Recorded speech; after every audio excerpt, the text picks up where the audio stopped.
Marcelo Ebrard. Si me permites, grábeme, don David.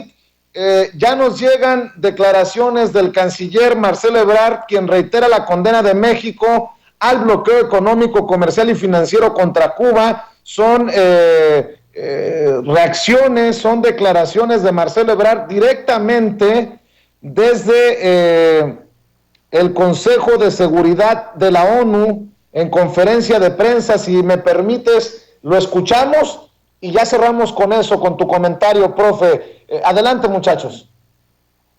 ¿Cuál es la posición actual de México frente a la represión de manifestantes en Cuba? Y en este mismo sentido, si nos pudiera compartir información sobre el avión de la Fuerza Aérea Mexicana que aterrizó en las últimas horas en Con mucho gusto. Nosotros, como sabes, a Cuba le solicitamos ayuda para envío de médicos y enfermeras cuando tuvimos el pico de la pandemia.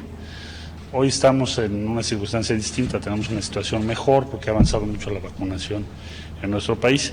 Entonces, regresamos en el avión de la Fuerza Aérea de México a Cuba, un grupo aproximadamente de 92 médicos y enfermeras que estuvieron trabajando particularmente en la zona oriente de la Ciudad de México, y estamos profundamente agradecidos por ese apoyo que para México fue muy relevante. Nuestra posición sobre Cuba es, desde luego, y siempre ha sido, que estamos en contra del bloqueo. El bloqueo a Cuba, hoy en día en Cuba, las autoridades cubanas no pueden conseguir jeringas o no pueden conseguir medicamentos.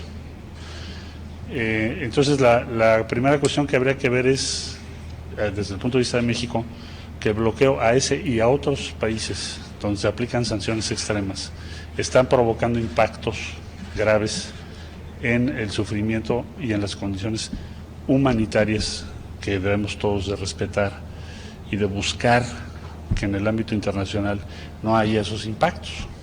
Entonces, esa es la posición de México. Todavía en enero de este año se votó aquí en la Asamblea de las Naciones Unidas que debía levantarse ese bloqueo por 184 países. Es un consenso mundial. Me parece que cuando se aborda la situación de Cuba, ese es un elemento central que hay que tomar en cuenta, y que, por supuesto, nosotros siempre hemos estado en favor de la solución pacífica y el respeto a los derechos humanos en todos los países, incluyendo Cuba, nuestro propio país. Ahora lo dije en el Consejo de Seguridad, y esa es la posición que tenemos. A usted, muchas gracias. Amor con amor se paga, es la lectura. Amor con amor se paga a Cuba, y se sostiene Marcelo Ebrard. Profe, tu opinión acerca de estas declaraciones del canciller. Pues me parece bastante acertado, Vicente, y también sabes que me parece acertado que como la política exterior de México no se inventó en el año 2018 para acá, que sí se rescaten las prácticas que anteriormente fueron útiles a la Cancillería mexicana, porque si algo ha tenido positivo México históricamente, a pesar de Fox y a pesar de Calderón, que le dañaron muchísimo, fue el Servicio Exterior Mexicano. Y en ese contexto me parece bien que Marcelo, anuncie con bastante anticipación cuál es la postura de México, abone claramente a decir por qué, con bastante claridad, porque recordemos que luego la política es el arte de decir muchas cosas sin decir nada claro. Y Marcelo Ebrard con mucha claridad dice la postura de México y la justificación. Y Vicente, nada más para abonar a este tema, Miguel Díaz-Canel Bermúdez, el presidente de Cuba, le mandó un mensaje a Joe Biden muy interesante y le dice: si el presidente Joseph Biden tuviera sincera preocupación humanitaria por el pueblo cubano, podría eliminar las 243 medidas aplicadas por el presidente Trump, incluidas las más de 50 impuestas cruelmente durante la pandemia, como primer paso para el cese del bloqueo. Un Estado fallido es aquel que, para complacer a una minoría reaccionaria y chantajista, es capaz de multiplicar el daño a 11 millones de seres humanos, ignorando la voluntad de la mayoría de los cubanos, estadounidenses y la comunidad internacional. 11 millones es la población que tiene actualmente Cuba, Vicente. En Estados Unidos, dice Miguel Díaz-Canel, por ineficacia de su gobierno no pudieron salvarse muchos de los 600,000 fallecidos por COVID-19. Estados Unidos tiene un vergonzoso récord de guerras y violencia, brutal represión y asesinatos de ciudadanos por la policía, racismo y violaciones de derechos humanos.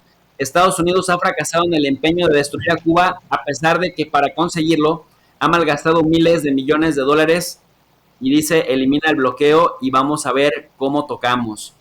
Me parece que le dio un periodicazo en el hocico, Vicente, sobre todo considerando que las pérdidas se estiman entre 120,000 y 140,000 millones de dólares, además de los procesos productivos que no se han podido llevar a cabo en Cuba a raíz del bloqueo, que, como bien dice el presidente cubano, en la época del COVID no se tentaron el corazón los estadounidenses, que ahora se dicen preocupados por el pueblo cubano en relajar las medidas, sino que por el contrario, Donald Trump aumentó otras 50 y Joe Biden no ha movido un dedo para relajar estas medidas. Pues qué interesante análisis haces, profe. Te pido por favor que mantengamos la comunicación porque esto nos dará para más, y también te pido que cerremos invitando a la gente a tu canal, Tu Profe de RI. Pues a toda la audiencia de Sin Censura les invitamos a que se enteren un poquito más de los asuntos internacionales, porque si bien es cierto que nuestra política interna es muy interesante en este contexto de la 4T, vaya que también lo es la postura que México tiene con respecto al mundo. Así que les invitamos al canal de Tu Profe de RI. RI significa Relaciones Internacionales, y ahí impartimos clases de geopolítica, de organismos internacionales, de escenarios regionales y justamente de relaciones internacionales. Al pie de cada video siempre les regalamos una lectura en formato PDF. Ustedes nomás hacen clic en el link que les ponemos en la descripción del video y encontrarán la lectura que complementa las clases verbales con la lectura como lo hacemos en la universidad. El canal es Tu Profe de RI y transmitimos todos los días de lunes a viernes a las 4:30 de la tarde y a las 10:30 de la noche de lunes a sábado, Vicente. Gracias por el espacio. Te mando un abrazo, profe. Gracias a ti por estar siempre los viernes aquí en Sin Censura. Vámonos a la pausa, mi querido.